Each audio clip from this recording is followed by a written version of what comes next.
this is Chandni Dundani and I welcome you all to Magnet Brains Hindi. आज के topic को शुरुआत करें उसकी, इससे पहले मैं 2 से 3 इंपॉर्टेंट चीज़ें आपको बता देती हूँ। सबसे पहली बात कि आप कोई भी क्लास के हैं या कोई भी बोर्ड को बिलोंग करते हैं, आप सीबीएसई के हैं या स्टेट बोर्ड के हैं, आपके लिए जितने भी क्लासेस के जो भी सब्जेक्ट्स हैं उन सब पे बेस्ड वीडियोस मैग्नेट ब्रेन्स पे अवेलेबल हैं। साथ ही साथ सारे के सारे वीडियोस जो हैं वो फ्री ऑफ कॉस्ट आपके लिए हैं, यानी ऐसा कुछ नहीं होगा कि आप 1-2 वीडियोस देखेंगे उसके बाद आपको कुछ पेमेंट करनी पड़ेगी या आपको कोई कोर्स परचेज करना पड़ेगा एंड देन ओनली आप बाकी की वीडियोस देख पाएंगे। ऐसा कुछ नहीं है। आप अपने स्कूल एजुकेशन से रिलेटेड, एनटीएससी की प्रिपरेशन, ओलंपियाड की प्रिपरेशन से रिलेटेड वीडियोज़ या फिर स्टेट बोर्ड के कोई भी हिंदी मीडियम की डिस्कशन वाली जो वीडियोज़ हैं, कुछ भी देखना चाहते हैं तो सब कुछ मैग्नेट ब्रेन्स पे आपके लिए अवेलेबल है। तो इसीलिए आपका डेफिनेटली हक बनता है कि आप सारे वीडियोस देखकर अपने कॉन्सेप्ट्स को क्लियर करें। साथ ही साथ अगर आप चाहते हो कि ये सारे वीडियोस आप एक प्रॉपर ऑर्डर में देखें अपने सामने, ताकि आपके लिए आसानी हो हर एक वीडियो को वॉच करना, तो आपके लिए इसके लिए भी एक बेस्ट सुविधा है, एक सबसे प्यारा विकल्प है, और वो है कि आप मैग्नेट ब्रेन्स की वेबसाइट विजिट कर सकते हैं। वेबसाइट कैसे विजिट करना है, वीडियोस को कैसे एक्सेस करना है, वो सब मैं आपको बताऊंगी इस वीडियो के अंत में। अब बारी आती है कि आज हम पढ़ने क्या वाले हैं। वैसे तो आप सब देख ही चुके हैं कि एक पोएम है अ टाइगर इन द जू, जिसका डिस्कशन हमने प्रीवियस वीडियो में किया था। अब इस ही पोएम की एक समरी, एक सारांश पढ़ना बहुत बहुत ज़रूरी है, क्योंकि समरी पढ़ते वक्त ना आपको कई ऐसे वर्ड्स मिल जाते हैं या कई ऐसी लाइंस होती हैं जो आप समझ जाते हो कि अच्छा इसको ऐसे लिखना होता है, ताकि आप अपने आंसर्स मेन लाइंस का यूज़ कर सके। तो आज का वीडियो जो है वो जो प्रीवियस वीडियो है उसी का एक छोटा सा रूप होगा, यानी कि एक समरी होगी। तो फटाफट से डिस्कस करते हैं कि हमने क्या समझा प्रीवियस वीडियो में और जितने भी स्टैंजास हैं उन सब का मतलब। साथ ही साथ बिल्कुल जैसे ही सारे स्टैंजास का डिस्कशन हो जाएगा उसके बाद मैं आपको बताऊंगी कि आपको ये पोएम क्यों दी गई है आपके सिलेबस में, क्या वो चीज़ें हैं जो आप सीखते हैं, क्या वो चीज़ें हैं जिस पे शायद आपके विचार या आपकी जो भी थिंकिंग है वो पूछी जा सकती है in the form of questions. तो चलिए बिगिन करते हैं विथ एक छोटा सा इंट्रोडक्शन, देन हम मूव करेंगे टू द फर्स्ट स्टैंजा, यानी कि पहला छंद। क्लियर? ओके। तो पहली कुछ लाइंस जो आपको दिमाग में रखनी है वो ये है, the poem a tiger in the zoo is written by Leslie Norris. ये जो कविता है अ टाइगर इन द जू, इसे किसने लिखा है? लेस्ली नॉरिस जी ने लिखा है। बहुत वेल नोन पोइट है ये। दिस पोएम कॉन्ट्रास्ट, अब देखो कई बार ऐसा होता है ना कि आपके पास कोई क्वेश्चन आता है, आपको ये तो पता होता है कि स्टैंजास में क्या दिया हुआ है, या फिर अगर आपको कोई लाइन एक्सप्लेन करनी हो तो आपको वो भी पता होता है, बट व्हाट इफ अगर आपको आपका आंसर स्टार्ट करना समझ नहीं आ रहा है, लाइक मैं क्या लिखूं, ऐसा क्या है पोएम में जो पोइट हैं हाईलाइट करना चाहते हैं, यानी जिस बारे पे वो ज़्यादा जोर डालना चाहते हैं, तो वो कौन सी बात है भाई। तो वो लिखना ना कभी कभी मुश्किल वाला काम हो जाता है, या फिर हमको कभी कभी बहुत कंफ्यूजन हो जाता है। इसीलिए ये कुछ लाइंस होती हैं जो आप अपने आंसर्स में यूज़ कर सकते हैं। बिल्कुल शुरुआत करना हो जब आपको आपके आंसर का, फिर आप आगे की लाइंस में मूव कर सकते हैं, यानी द एक्सप्लेनेशन। ठीक है, अभी आपको यही चीज़ है कि भाई पोएम में एग्जैक्टली पता क्या चल रहा है, लाइक वो क्या चीज़ है जिसके बारे में पोएम में बात हो रही है। सो दिस पोएम कॉन्ट्रास्ट, एक कॉन्ट्रास्ट है। कॉन्ट्रास्ट का मतलब क्या होता है कि कैसे कोई सिचुएशन बहुत अलग है। जैसे अगर मैं एक स्टूडेंट थी जब, और अभी मैं एक टीचर हूँ, तो दोनों लाइफ्स में क्या डिफरेंस है, मतलब क्या बिल्कुल पूरी उलट पुलट गया है, इतना ज़्यादा डिफरेंस है, तो हम बोल सकते हैं उसको कि कॉन्ट्रास्ट है, कि भाई मेरी लाइफ एज अ स्टूडेंट कितनी अलग थी और एज अ टीचर कितनी अलग है। ठीक है, ये एक एग्जाम्पल है। वही चीज़ यहाँ पर पोएम में बताई गई है कि जब एक टाइगर, एक बाघ एक जू में, एक चिड़ियाघर में रहता है, एक पिंजरे में बंद, जहां वो अपनी मर्जी से कुछ नहीं कर सकता। साथ ही साथ जब वो ऐसी जगह पर रहता है जो उसका घर है, जो उसकी सबसे फेवरेट प्लेस है कहना चाहिए, वो है एक फॉरेस्ट, एक जंगल, उसका नेचुरल हैबिटेट। और जब वो वहाँ रहता है जहाँ उसकी मर्जी चलेगी, वो अपनी मर्जी से कभी भी अटैक कर सकता है किसी एनिमल पे, अपने प्रे पे, कभी भी कुछ भी खा सकता है, सो सकता है, पूरे जंगल में कभी भी दौड़ लगा सकता है, वॉक कर सकता है, तो ये सारी चीज़ें उसके हाथ में हैं। तो ये जो ज़िंदगी है एक पिंजरे में, एक सेल में, और ये जो ज़िंदगी है एक खुली बिल्कुल जगह पे, एक आज़ादी से परिपूर्ण जो ज़िंदगी है, इन दोनों के बीच में क्या डिफरेंस है? बहुत बड़ा डिफरेंस है, एक पूरा अंतर है। ठीक है ना, ऑपोजिट वाला फीलिंग है। तो वो क्या चीज़ें हैं वो हमको इस पोएम में पहले बताई गई हैं, कि ये पोएम जो है वो कॉन्ट्रास्ट बताता है of a tiger in the जू with the tiger in its natural habitat, कि जब टाइगर जू में है और जब टाइगर अपनी नेचुरल हैबिटेट में है, दोनों सिचुएशंस में क्या डिफरेंस है उसके बारे में पोएट ने यहाँ पे बात की है। The poem moves from the zoo to the jungle and then back again to the zoo. तो जब हम अभी एक्सप्लेनेशन वीडियो देख रहे थे, इसके पहले आई होप आपने वो सारे वीडियोस देख लिए हैं, तो एक्सप्लेनेशन वीडियो में मैंने आपको पूरा डिफरेंशिएट करके बताया था कि स्टैंजास कौन कौन से हैं जो कि जू की बात कर रहे हैं, कौन से स्टैंजास हैं जो कि फॉरेस्ट की बात कर रहे हैं, और बड़ा आसान भी था उसको समझना, बिकॉज वो पॉइंट्स सीधे सीधे मेंशन थे हर एक स्टैंजा में। भाई जब आपको बोल रहे हैं कि लॉन्ग ग्रास या वाटर होल, तो पता है भैया वो फॉरेस्ट में ही होगा, सेल में पिंजरे में तो होगा नहीं। जब बोला है कॉन्क्रीट सेल है, विजिटर्स हैं, तो ये सब कुछ जू में ही होगा। तो बहुत इजी है उसको आइडेंटिफाई करना कि कौन सा जू का पैराग्राफ है या स्टैंजा है, या कौन सा जो नेचुरल हैबिटेट है उसका स्टैंजा है। तो ये एक चीज़ है जो आप लिख सकते हो कि the poem a tiger in the zoo is a contrast, या फिर talks about a contrast between the condition of the tiger in the zoo and the condition of the tiger in its natural habitat। या फिर सीधे सीधे इसी line को आप as it is लिख सकते हो, इजी। अब इसी को हिंदी में पढ़ते हैं, फिर पहले स्टैंजा पे मूव करेंगे। कविता अ टाइगर इन द जू को लेस्ली लॉरिस ने लिखा है। यह कविता चिड़ियाघर में बाघ और एक प्राकृतिक आवास में बाघ की स्थिति के बीच अंतर बताती है, कि क्या डिफरेंस है, क्या अंतर है बाघ की स्थिति के बीच जब वो एक चिड़ियाघर में एक पिंजरे में बंद है और जब वो अपने प्राकृतिक आवास यानी कि अपने फॉरेस्ट या जंगल में है।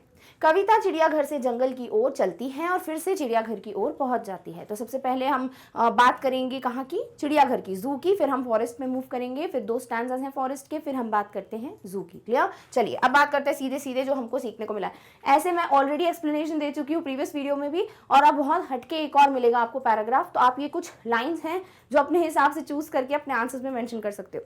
तो सबसे पहले the poet describes the presence of a tiger in the जू एंड इट्स डेली लाइफ, कि भाई जो पोएट हैं वो ये बता रहे हैं कि टाइगर अभी जू में है, एक पिंजरे में बंद है, एक सेल में बंद है, तो उसकी क्या जिंदगी है वहां पर और उसका डेली का क्या लाइफ रहता है। He states that the dark stripes on his body are brighter and darker than the rest of his body. Perfect. मतलब उसकी जो स्ट्राइप्स हैं बॉडी पे, जो धारियां बनी हुई हैं, वो विविड हैं। विविड का मतलब होता है बहुत ज़्यादा इंटेंसली कलर्ड एंड ब्राइट। तो वो जो स्ट्राइप्स है बॉडी पे, वो उसकी बाकी बॉडी के कलर से बहुत बहुत ज़्यादा डार्क हैं। And so they are clearly visible even when viewed from a distance. और क्योंकि वो इतनी डार्क कलर्ड की स्ट्राइप्स हैं कि अगर कोई दूरी से भी देखेगा तो वो स्ट्राइप्स बहुत ध्यान से और बहुत ज़्यादा साफ साफ नजर आएंगी। He moves very slowly and steadily in the cage and can only walk the length of its cage, and it covers that distance in only a few steps. Because एक शेर को या एक टाइगर को या किसी भी ऐसे वाइल्ड एनिमल को आदत होती है कि वो फॉरेस्ट में अपनी मर्जी से चलते फिरते हैं, दौड़ते भागते हैं, क्योंकि उनके पास बहुत स्पेस भी होती है, तो उनको सिर्फ कुछ कदम चल के रुकना नहीं पड़ता या वापस से उसी कदम की दूरी को तय नहीं करना पड़ता, वो बहुत आगे आगे तक जा सकते हैं।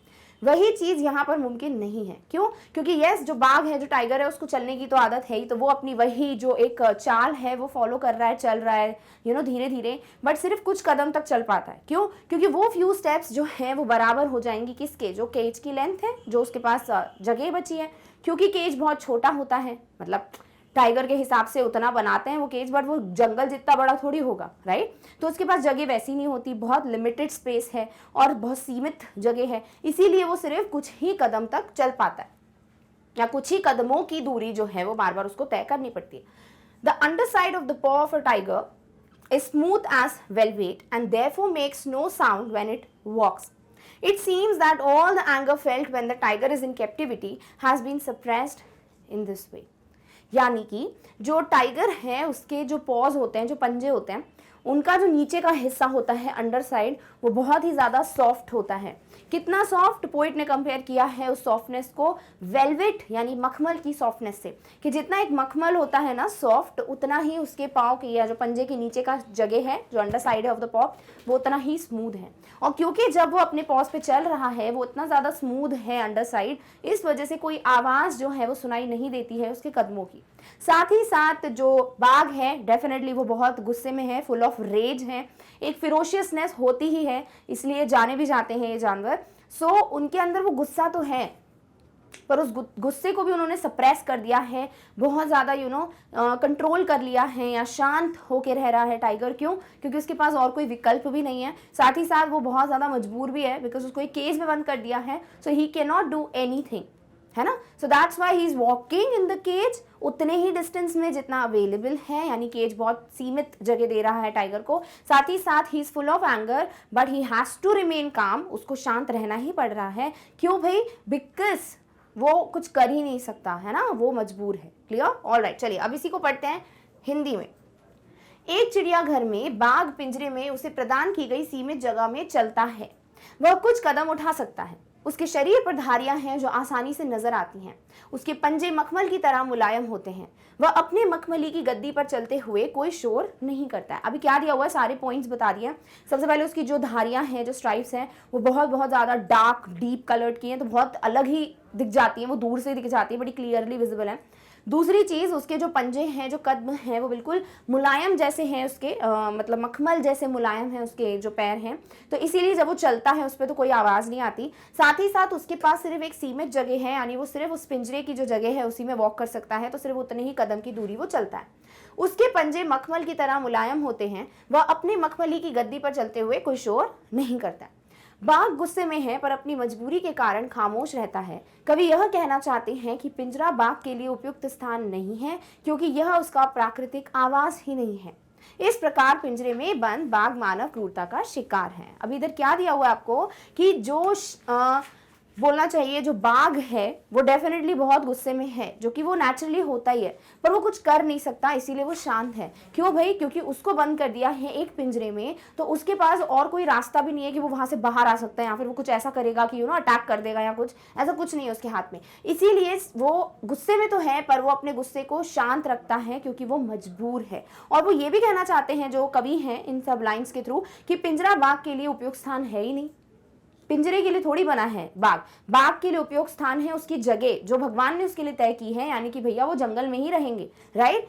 इस प्रकार पिंजरे में बंद बाघ मानव क्रूरता का शिकार है। तो ये एक ह्यूमन बीइंग का जो टॉर्चर है, एक्सप्लॉयटेशन है, जो एक क्रूरता है, क्रूएलिटी है, उसका एग्जाम्पल है, और उसी का एक शिकार बन चुके हैं, प्रे बन चुके हैं। कौन? बाघ या उन्हीं की तरह जानवर। क्लियर? सो ये कुछ डिस्क्रिप्शन है, आप चाहें तो इन लाइंस को ध्यान में रख सकते हैं और अपनी शब्दों में लिखने की कोशिश कर सकते हैं। बस यस, आपको ये ध्यान में रखना है कि आप कोई ग्रामेटिकल मिस्टेक ना करो, आप कोई व्याकरण से संबंधित गलती ना करो, त्रुटि ना करो, अदरवाइज आपको बहुत ज़्यादा इशू आ सकता है आंसर्स को सही लिखने में। बट यस, जब तक कोशिश नहीं करोगे तब तक गलतियां होती रहेंगी, तो आपको अपने आंसर्स लिखते रहना है, कोशिश करना है कि आप अच्छे से उनको फॉर्म करें। क्लियर? ओके, चलिए अब बात करते हैं नेक्स्ट क्या बताते हैं पोएट इस पोएम में।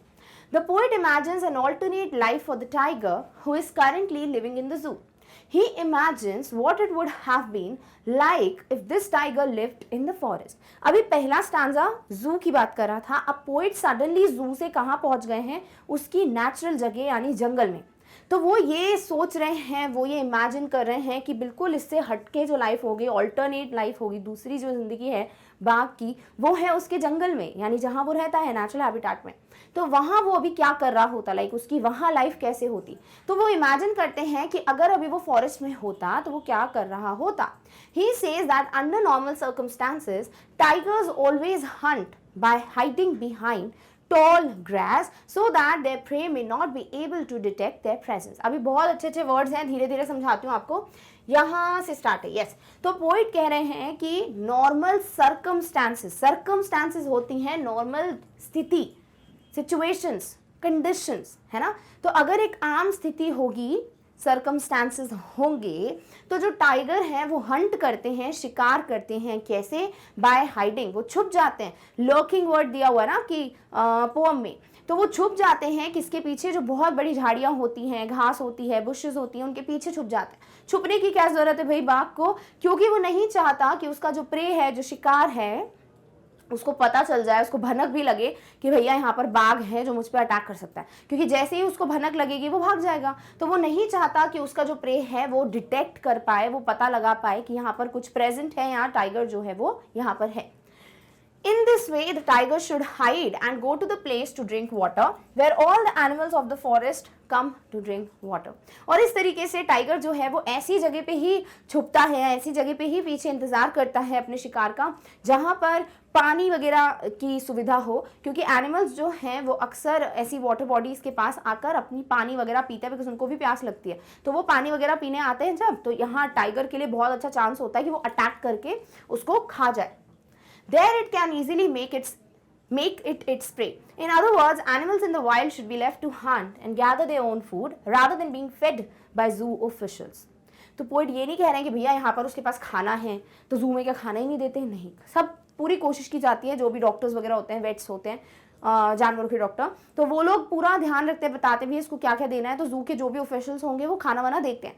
बट टाइगर को ये आदत थोड़ी है, उसको थोड़ी ऐसे खाना खिलाने की ज़रूरत पड़ती है ना। उसकी आदत क्या होती है कि वो खुद शिकार करेगा अपना, उसको जो खाना है वो उस वक्त अलग ही एक उसकी मज़ा होगा, है ना, कि वो हंट करेगा, उसको मारेगा, फिर खाएगा, तो वो उसकी लाइफ है, उसकी नॉर्मल लाइफ है, तो वो चीज़ें उसके लिए बनी है, तो उसको वही करने देना चाहिए। ऐसा नहीं कि हम अपने हिसाब से जो है लाइफ ही चेंज कर दे रहे हैं टाइगर की। तो ये कुछ चीज़ें हैं जो पोएट जो है सेकंड स्टैंजा में बताते हैं, जहाँ टाइगर फॉरेस्ट में होता तो ऐसा होता। क्लियर? ओके। आमतौर पर बाघ किसी जलाशय के पास कुछ झाड़ियों या लंबी घास के नीचे बैठे पाए जाते हैं ताकि बाघ अपने शिकार को हिरण की तरह वहां पानी पीने के लिए आते देख सके और फलस्वरूप चुपचाप घास के माध्यम से सरक कर उन्हें मार सके। कभी कभी भी या कभी सभी मानव जाति को बताना चाहते हैं कि बाघ को जंगल में होना चाहिए, ना कि पिंजरे में। तो नेक्स्ट बोलते हैं जो पोएट हैं, जो कवि हैं, कि अक्सर आमतौर पर नॉर्मल सर्कमस्टांसेस में क्या होता है कि बाघ जो है वो किसी ना किसी जलाशय यानी कि वाटर सोर्स या जो भी वाटर बॉडी होती है जहाँ पे पानी का स्रोत होता है, वहाँ कुछ झाड़ियों के आसपास ही मिलते हैं ज़्यादातर। क्यों मिलते हैं भाई? क्योंकि वहाँ वो अपने शिकार को, जैसे कि यहाँ बोला है हिरण, तो अपने शिकार को जैसे कि हिरण की तरह बात कर ले कि हिरण है एक शिकार या कोई भी शिकार है, तो उसको जाकर अटैक कर सकता है, हमला कर सकता है, जो कि वहां पानी पी रहे होंगे। तो फलस्वरूप यानी कि इसका रिजल्ट ये होगा कि वो चुपचाप से शांति से उस घास के पीछे से आएंगे और हंट करेंगे, हमला करेंगे, पाउंस करेंगे, झपटा मारेंगे किस पे, जो भी उनका शिकार है, जैसे कि यहाँ पर हिरण की बात की गई है। तो कवि यही कह रहे हैं कि भाई जो बाघ है, जो टाइगर है, या ऐसे कोई भी वाइल्ड एनिमल्स, जंगली जानवर जो हैं, उनकी जगह अपने ही निवास यानी कि अपने नेचुरल हैबिटेट या फॉरेस्ट या जंगल में होती है, ना कि एक पिंजरे में। क्लियर? तो बड़ा आसान हो गया होगा आप समझना, बिकॉज हम ऑलरेडी इसको बहुत डिटेल में डिस्कस कर चुके हैं प्रीवियस वीडियो में। नेक्स्ट बात करते हैं कि भाई नेक्स्ट स्टैंजा में जो पोएट है वो कहाँ, फॉरेस्ट की बात कर रहे हैं या वापस जू में आ गए? The poet says that the tigers come to the edge of the forest. अभी भी फॉरेस्ट की ही बात चल रही है, ठीक है। At some point during the day when humans have homes, tigers come there and roar, and through these roars humans come to know about their presence. And tigers do not even try to hide themselves and terrorize the villagers by uncovering their sharp teeth and claws. अभी इधर क्या बोल रहे हैं poet कि अभी भी poet forest का ही इमेजिनेशन लेके बैठे हैं कि अगर जंगल में होता शेर नहीं टाइगर, ठीक है, तो अभी वो क्या कर रहा होता। देखिए अभी क्योंकि ऐसा है कि ह्यूमन बीइंग्स जो हैं वो अपने फ़ायदे के लिए डिफॉरेस्टेशन या पेड़ काटने की जो परंपरा है उसको छोड़ ही नहीं रहे, लाइक उसको लिटरली एक परंपरा बना दिया है कि भैया पेड़ काटना है अपने खुद के उपयोग के लिए। अब इससे क्या होता है कि जो जंगली जानवर हैं, वाइल्ड एनिमल्स हैं, उनकी रहने की जगह जो है वो हम उनसे छीन रहे हैं। अब क्योंकि आप उनकी रहने की जगह छीनोगे, वहाँ पर जो और एनिमल्स रहते हैं उनके लिए भी जगह नहीं होगी, वो भी कहीं ना कहीं भटक जाएंगे। तो एक टाइगर के लिए अपना खाना ढूंढना या वॉक करने के लिए जगह, ये सब सीमित रह जाएगी। तो वो क्या करेगा, वो वहाँ तक आ जाएगा, यानी कि जो जंगल है उसके एज तक आ जाएगा जहाँ पर ह्यूमन बीइंग्स के घर बने हुए हैं, हमारे घर बने हुए हैं। तो वो वहाँ पर आ रहा है क्योंकि हमने उसको मजबूर किया। अब जैसे ही टाइगर वहाँ आएगा तो वो लोगों को कैसे पता चलेगा कि भैया टाइगर आया है, क्योंकि वो दहाड़ेगा, यानी कि वो रोर करेगा, ठीक है, वो स्नाल करेगा, गुस्से में वो क्या बोलेंगे, बहुत ज़्यादा गरजेगा, ठीक है। तो इस तरीके से जब उसकी आवाज़ आएगी तो लोगों को पता चल जाएगा कि भैया बाघ आया है, टाइगर आया है। साथ ही साथ अगर वो लोगों को डराना चाहता है या ये बताना चाहता है कि भैया मैं हूँ, वो अपने आप को छुपा के नहीं रख रहा है कि भैया मैं मारने नहीं आया हूँ या व्हाटसोएवर, तो इसीलिए वो अपने गुस्से को या जो भी अपना एक जो डर फैलाना चाहता है, टेरर फैलाना चाहता है टाइगर, वो कैसे दिखाएगा, अपने क्लॉज यानी कि जो नाखून है वो, और अपने जो बिल्कुल शार्प नुकीले जो दांत होते हैं बड़े से, उनको, जिन्हें फैंक्स कहा गया है, उनको अनकवर करेगा, बेर करेगा। सो इस तरीके से क्या होगा भाई कि हम लोग को भी पता चल जाएगा कि यहाँ पे टाइगर आया है और लोग डर जाएंगे। अब हमें क्या लग रहा है कि भैया कैसा टाइगर है, डरा रहा है, बट वो क्यों आया है वहाँ पर, क्योंकि हम ह्यूमन बीइंग्स ने ही उनकी जो जगह है वो छीन ली है। क्लियर? ओके। कवि कहते हैं कि बाघ गांव के पास जंगल के किनारे पर गुर्रा रहा होगा गांव वालों को डराने के लिए बाघ इधर उधर घूमते हुए अपने सफेद लंबे नुकीले दांत और लंबे नाखून दिखाता है।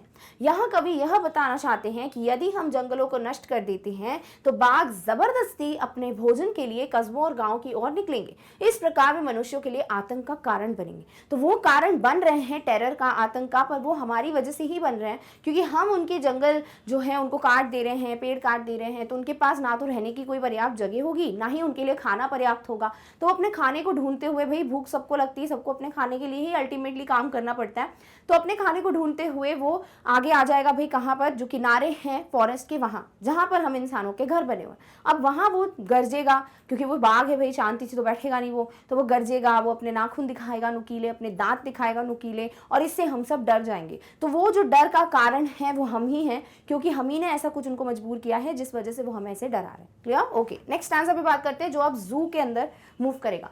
The poet once again returns to real life. तो अभी पोइट इमेजिन करे थे ऐसा ऐसा होता, फॉरेस्ट में होता, तो बट अभी असलियत क्या है कि पोइट ये बता रहे हैं कि जो टाइगर है वो एक पिंजरे में बंद है, एक सेल में, एक जू में बंद है। The poet once again returns to real life. He stops imagining the tiger's alternate life and focuses on its real life, that is its life in captivity. तो अब जो पोइट हैं वो वापस आ चुके हैं असली जिंदगी में, और वो कह रहे हैं कि टाइगर जो है वो जू में एक पिंजरे में बंद है, और उसकी जो अभी असलियत है वो क्या है, रियल लाइफ क्या है, कि उसकी लाइफ कैप्टिविटी में यानी बंदिशों में है। He says that tiger has been locked up like a prisoner in a prison inside a small cell made of concrete. All the forces residing in his body are locked behind the metal bars. फिर poet क्या कह रहे हैं, जैसे कि नहीं कैदी को बंद कर दिया जाता है एक जेल में, है ना, अब वहां पे वो अपनी मर्जी से कुछ नहीं कर सकते, जेल हो जाता है वो, वैसे ही टाइगर को भी एक कंक्रीट के मजबूत मटेरियल के बने हुए सेल या प्रिजन या फिर एक जेल में बंद कर दिया है। वहां पर वो जो जेल है, वहां पर उसकी जितनी भी ताकत है, यानी जो एक बाघ, एक टाइगर की स्ट्रेंथ होती है, जितनी भी उसकी ताकत है, वो सब बंद होके रह गई है। कहाँ भाई? उस जेल के जो सलाखें हैं उसके पीछे, यानी जो मेटल बार्स हैं उस सेल के उसके पीछे। Hundreds or even thousands of people come to the zoo to see the tiger, but the tiger does not notices them. Instead, the tiger prefers to walk on its cage quietly. In its cage होना चाहिए, walk in its cage. तो यहाँ पे क्या चीज़ बोली है कि बहुत सारे लोग आते हैं, जू में रखा इसलिए चाहते ना जानवरों को कि भैया पैसे वगैरह कमाने को मिलते हैं, लोग टिकट्स खरीदते हैं, देखने आते हैं एनिमल्स को, तो ऐसे हंड्रेड्स थाउजेंड्स जो हैं लोग आते होंगे डेली जू में इस टाइगर को देखने, या बाकी जो भी एनिमल्स उनको देखने। अभी ये टाइगर जो है वो इनको नोटिस भी नहीं कर रहा है, बिकॉज उसको कोई मतलब नहीं है इन स्पेक्टेटर्स, इन विजिटर्स, इन टूरिस्ट से, क्योंकि ऑब्वियसली वो अपने में ही इतना परेशान है कि उसको एक सीमित जगह पे बंद कर दिया है, और रोज रोज वही देख देख कर वो कितना, मतलब वो इग्नोर ही करेगा, राइट। तो इसलिए वो इग्नोर कर रहा है, और इंस्टेड वो क्या कर रहा है, वो उतनी ही सीमित जगह पे शांति से वॉक कर रहा है। तो अभी जू में क्या कंडीशन है वो भी बताया है नेक्स्ट स्टैंजा में। क्लियर? ओके। कंक्रीट से बनी जेल में कैद बाघ की अप्रिय स्थिति पर कवि को गहरी सहानुभूति है। कंक्रीट सेल पर लगे मजबूत बार के कारण बाघ बाहर नहीं आ पा रहा है, तो बाघ की ताकत सलाखों के पीछे बंद है। ऐसे तमाम हालात बाघ को वहां आ रहे लोगों में कोई दिलचस्पी नहीं दिला रही है, और वह पिंजरे की सीमित जगह में चलता रहता है। तो ये जो बाघ है उसको एक बहुत ही मजबूत से मटेरियल से बने हुए जेल में बंद करके रखा है। अभी वो जेल की सलाखें तोड़ के आ ही नहीं सकता बाहर, बिकॉज वो बहुत बहुत ज़्यादा मजबूती से बनाई गई हैं। इसीलिए जो टाइगर है, जो बाघ है, उसमें ताकत तो बहुत है, स्ट्रेंथ तो बहुत है, पर क्योंकि उसको बंद करके रख दिया है तो उन सलाखों के पीछे जो है उसकी ताकत बंद होके रह गई है। ऑल्सो ऐसे जो हालात हैं उस वजह से, जो भी कंडीशंस हैं जहां उसको बंद करके रख दिया है, उस वजह से जो बाघ है, जो टाइगर है, वो कुछ नहीं कर पा रहा है, और उसको ना तो कोई दिलचस्पी है, इंटरेस्ट है कि वो लोगों को देखे। इसीलिए वो जो वहाँ विजिटर्स आ रहे हैं, जो भी लोग उसको देखने आते हैं, उनको इग्नोर करता है। साथ ही साथ उसी सीमित जगह पे जो उसके पास अलाउड स्पेस है उसी में वो वॉक कर रहा है। डन। अब आ जाता है लास्ट स्टैंजा इस पोएम का। The poet describes how the day ends for the tiger. अब पोएट जो है आखिरी स्टैंजा में जू में रह रहे टाइगर या बाघ को यहाँ पर एक्सप्लेन कर रहे हैं कि कैसे उसका जो दिन का आखिरी अंत का समय होता है, यानी जब रात हो गई है, वो कैसे बीतता है इस टाइगर के लिए। It stage awake until the last sound of the patrolling cars leaving the zoo, even after that it does not sleep. तो वही चीज़ दी है कि भैया पेट्रोलिंग कार्स की लास्ट जो साउंड होता है पेट्रोलिंग कार्स का होता है, जो टाइगर सुनता है, उसके बाद भी वो सोया नहीं है। वो क्या करता है? The tigers brilliant eyes keeps on steering the brilliant star shining brightly in the night sky. भाई वो जो तारे टिमटिमा रहे हैं स्काई में, जो चमक रहे हैं, उन चमकते हुए सितारों को, तारों को देख रहे हैं कौन? ये टाइगर अपनी चमकती हुई आंखों से। तो ये चीज़ है कि भाई वो बहुत ज़्यादा कहना चाहिए कि अकेले हैं, ठीक है, उनके पास और कुछ भी नहीं है, कि वो सिर्फ तारों को देख रहे हैं, हमें भी उम्मीद कर रहे हैं कि कब मैं बाहर आऊँगा इस पिंजरे के। तो वही चीज़ पोइट यहाँ बता रहे हैं कि भाई ज़रूरी नहीं है कि आपको एक पिंजरे की ही आवश्यकता है, टाइगर को बंद करके रखना है और तभी आप अच्छी कंडीशंस प्रोवाइड कर सकते हो। तभी तो राष्ट्रीय उद्यान होते हैं, नेशनल पार्क्स होती है, वाइल्ड लाइफ सेंचुरीज होती है जो बनाई जाती हैं, ताकि वहाँ पर एनिमल्स को उनके रिक्वायर्ड हैबिटेट, जो भी उनके घर होता है, नेचुरल हैबिटेट होता है, वैसा ही कुछ इन्वायरमेंट दिया जाए ताकि वो खुशी से सुकून से वहाँ रहें, है ना कि उनको पिंजरे में रखकर टिकट्स के पैसे कमा रहे हो, ये सब चीजें करना गलत है, क्योंकि ये एक क्रूरता है ना। ओके, कवि लोगों को एक बाघ के बारे में एहसास कराने की कोशिश कर रहे हैं कि जो पिंजरे में बैठा है और अप्रिय और बेचैन महसूस कर रहा है। तो यहाँ पर जो कवि हैं वो ये हमें कोशिश कर रहे हैं बताने की कि कैसे एक बाघ, एक टाइगर जो एक पिंजरे में बंद है, उसकी स्थिति कितनी खराब है, कितनी गमगीन है, और कितनी ज़्यादा वो बेचैन हो रहा है, परेशान हो रहा है, रेस्टलेस हो रहा है, और हम वो चीज़ महसूस नहीं कर पा रहे हैं। और इसीलिए हम यानी कि ह्यूमन बींग्स जो है, इंसान जो है, वो उसको पिंजरे में बंद करके रख रहे हैं। चिड़ियाघर अधिकारियों की पेट्रोलिंग कारों द्वारा आ रही आवाज़ को बाघ सुनता है। तो बाघ सबसे आखिरी में जो आवाज़ सुनता है वो है उन पेट्रोलिंग कार्स की, जो निगरानी रखने के लिए कार्स होती हैं, उनकी आवाज़। बाघ अपनी चमकदार आंखों से चमकते सितारों को घूरते हुए देखता है। कभी यहाँ एक नैतिक मुद्दा उठा रहे हैं और वह पिंजरों में रखे गए जानवरों के लिए मनुष्यों की क्रूरता के खिलाफ एक मजबूत मामला पेश करना चाहते हैं। तो यहाँ कवि कह रहे हैं कि कैसे वो परेशान हो रहा है, बेचैन है, वो उन चमकते हुए सितारों को देख रहा है अपनी चमकती हुई आंखों से, क्योंकि वो कुछ कर नहीं सकता ना इसके अलावा। और अभी वो सोया नहीं है, सोते हम तभी नहीं है जब हम खुश नहीं होते किसी चीज़ की वजह से, टेंशन में होते हैं, या फिर हमको बहुत ज़्यादा रेस्टलेसनेस होती है, राइट। तो वही चीज़ है कि कवि भी यहाँ पर एक बहुत ही बड़ा मुद्दा उठा रहे हैं कि हमें ये चीज़ समझने की बहुत बहुत आवश्यकता है, ज़रूरी है, ज़रूरत है कि हम ये चीज़ जानें कि जिन जानवरों को हम ऐसे पिंजरों में बंद कर देते हैं वो वहाँ खुश नहीं है, और जब तक जानवर खुश नहीं है इसका मतलब हम उन पे एक क्रूरता का हम एक एग्जाम्पल दे रहे हैं, एक बहुत बड़ा उदाहरण दे रहे हैं, और जो हमें नहीं करना चाहिए। तो कैसे हमें इन जानवरों का, वो बाघ हो या कोई भी जंगली जानवर हो, जिसे वहीं रहना चाहिए जिस चीज़ के लिए वो बना है, यानी एक नेचुरल हैबिटेट में, फॉरेस्ट में, जंगल में, तो प्लीज़ हमें उन्हें वहीं रहने दें। और अगर हमें ऐसा लग रहा है कि हम भाई उनकी तबीयत खराब हो जाती है, कभी बीमारी फैल जाती है, फिर उनको प्रॉपर खाना नहीं मिलता, तो हम उनका नंबर कंजर्व करना चाहते हैं, हम नहीं चाहते कि उनका नंबर कम होता जाए, तो भाई नेशनल पार्क जैसे एग्जाम्पल्स हैं, जगह हैं, वहाँ पर खुले में रखना जानवरों को वो बेटर ऑप्शन है, रादर देन उनको एक छोटे से केज में बंद करके रखना। और यहीं आपकी पोएम जो है वो एंड होती है। पर यस, ये सब चीज़ें तो हम प्रीवियस वीडियो में भी पढ़ चुके थे। अभी हमारा काम बनता है कि हमने एक बार उसको रिवाइज तो कर ही लिया, साथ ही साथ ये पोएम पढ़ी क्यों है, जो मैसेज है, जो संदेश दे रहा है ये पोएम, वो पढ़ लेता है। तो सबसे पहले हम देखेंगे कि क्या क्या चीज़ें हैं जो हमको इस पोएम से सीखने को मिलती हैं। सबसे पहले, the poet wants us to understand that freedom is important for both human beings and animals. जो कवि हैं वो हमें ये समझाना चाहते हैं कि भाई जो फ्रीडम है, जो आज़ादी है, वो हर किसी के लिए ज़रूरी है, वो इंसान हो या वो जानवर हो, तो सभी के लिए फ्रीडम, आज़ादी बहुत बहुत आवश्यक है। Every animal is happy in its natural habitat, और वो कोई भी एनिमल हो, ठीक है, वो हमेशा वही खुश रहेगा जो उसकी नेचुरल हैबिटेट है, जो उसके लिए नेचुरली जगह बनाई गई है, यानी कि एक जंगल। जैसे जंगली जानवर है तो जंगल, है ना।